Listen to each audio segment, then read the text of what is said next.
নিজের চোখে দেখা। কিছুদিন আগে একটা জানাজা পড়িয়েছে, খোদার কসম করে বলছে 6:30 ইন্তেকাল করেছে। হসপিটালের বিল দেনেওয়ালা নাই, 4 সন্তান। অ্যাম্বুলেন্সে ঘরে ঘরে আসবে, 1000-1200 টাকার বিল দেনেওয়ালা নাই। কি বুঝলেন? ক্ষণস্থায়ী দুনিয়া। মুমিনের কম থাকলেও আমি বলি, কেউ যদি এসে বলে হুজুর একটু দোয়া করেন, খুব পেরেশানিতে আছি, আমি তার হাত চুমু খেয়ে বলি তোমাকে মোবারকবাদ, আল্লাহ তোমাকে ভালোবাসে। পেরেশানি তো মালিক দেয়, এই জন্য এটা রহমত মুমিনের জন্য। পেরেশানি দেয় যখন ফেরেশতারা বলে আল্লাহ চাইতেছে টাকা পয়সা চাইতেছে, বলে এটা কি?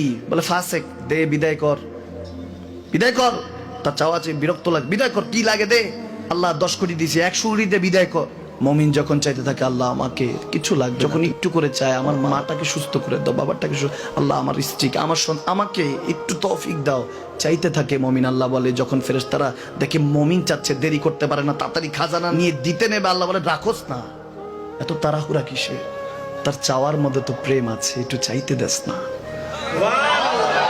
থাকুক না মুমিন আর একটু পেরেশান, থাকুক না, থাকতে দেস না, একটু থাক, একটু থাক।